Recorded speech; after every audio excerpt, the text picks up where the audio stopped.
These days, many organisations conduct the bulk of their customer activity by using a combination of emails and telephone calls.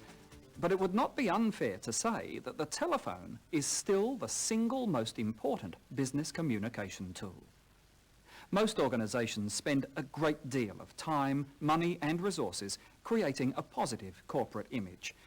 But a poor impression made on the telephone can easily damage this image.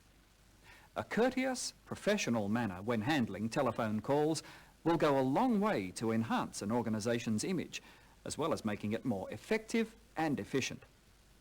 So let's now look at the fundamentals of how a telephone should be used in different situations.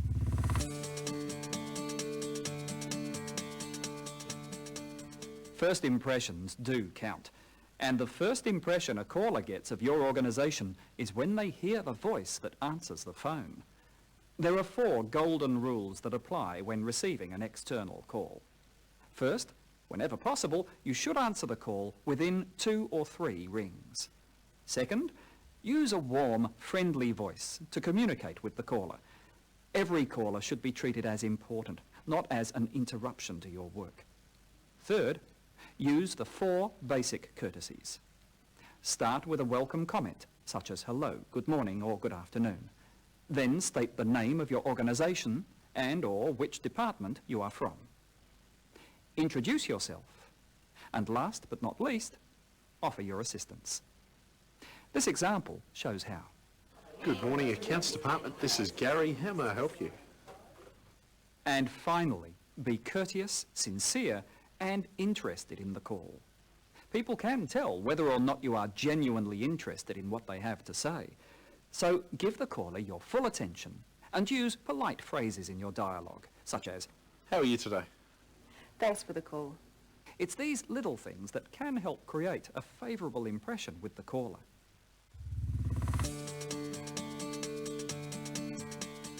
Use your best voice. This may sound a little strange, but we all have different voices for different situations.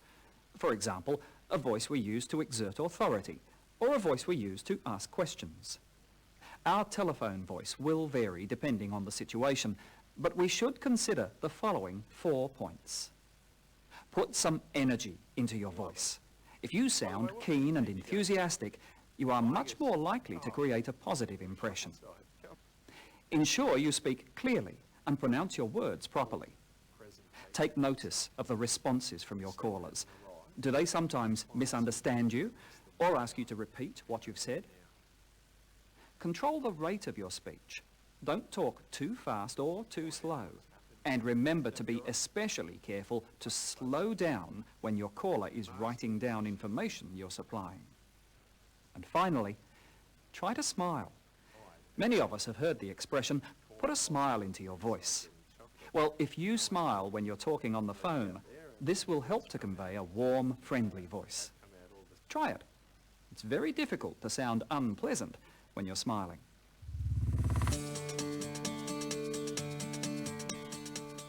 Effective listening on the telephone is an important skill that involves both hearing and accurately interpreting what the caller is saying. To listen effectively, you need to concentrate. This means giving the caller your full attention and not doing anything that is unrelated to the telephone call. Taking notes that are related to the call can also help you understand the caller's needs. If you are unsure about anything the caller has said, then ask them to repeat it. And paraphrasing the conversation with the caller is another good technique that will enable you to confirm that your understanding of the conversation is correct.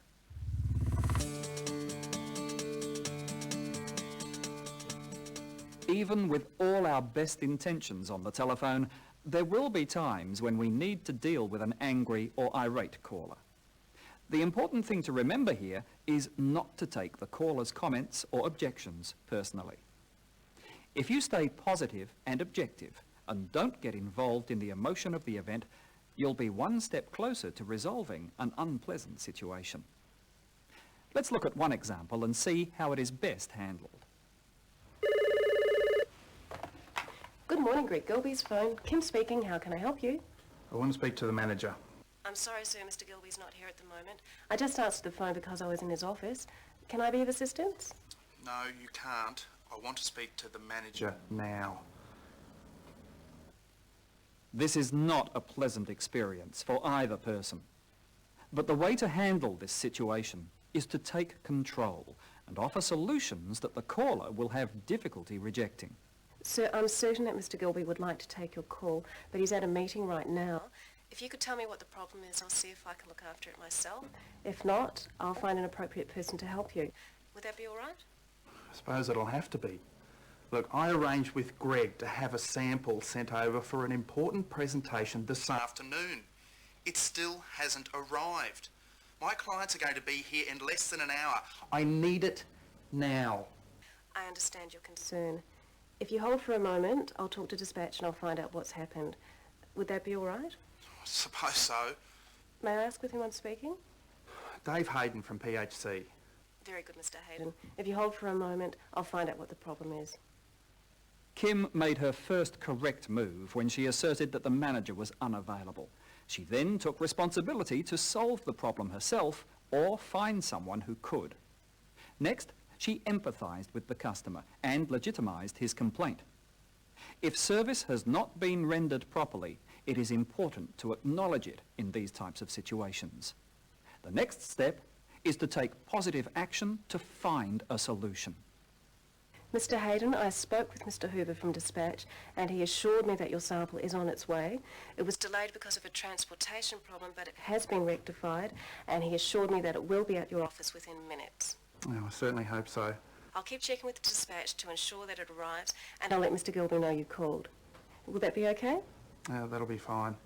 Thank you for bearing with us, Mr. Hayden, and I'm sorry for any inconvenience. That's all right. But thanks for your help. My pleasure. Goodbye. Goodbye, Mr. Hayden. The basic principles we have seen here can be successfully applied to any situation with an angry caller.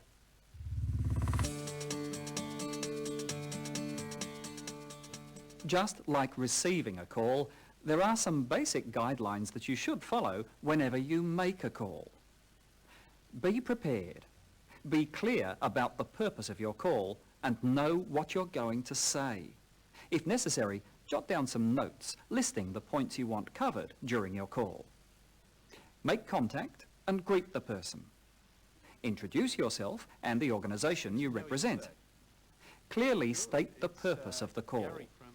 Provide all necessary details and answer any questions the person may have. Get agreement on any outcomes. For example, you may decide to send the person some information, or you might agree to make an appointment. And finally, thank the person for their time and then politely conclude the call.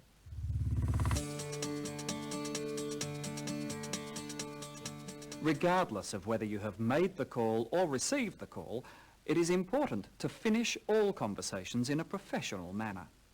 To do this, use a polite statement, such as, Thanks for the call. Thank you for your order. It's much appreciated. Please don't hesitate to call me if you have any further questions. and so on. After you've finished speaking, there are a few other things that you may have to do. Complete any notes you made whilst you were speaking. Pass on any messages that resulted from the call. Process any documentation that may be necessary. And of course, follow up on any requests that were made during the call.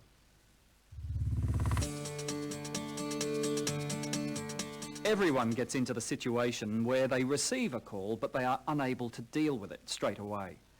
There are 4 simple steps you should follow in these circumstances. Inform the caller that you will need to call them back. Ask for the caller's permission to call them back.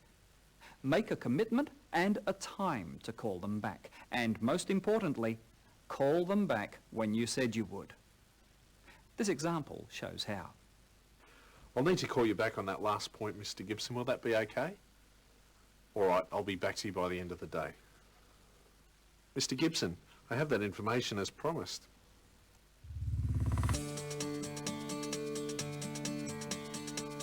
In summary, whenever you use the phone, you should adhere to the following basic standards. Always answer incoming phone calls with a greeting. followed by the name of your organisation or your department. Then state your name and then offer your assistance. Always speak clearly and with appropriate enthusiasm. Always give the person you are speaking to your full attention throughout the call. Always finish a call in a polite manner. And never eat or drink during a conversation. The telephone represents a great opportunity to not only support an organisation's image and professionalism, but more importantly, to enhance it.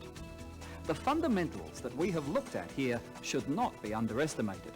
They may be simple and straightforward, but their consistent application will provide a wide range of benefits that no organisation can afford to ignore.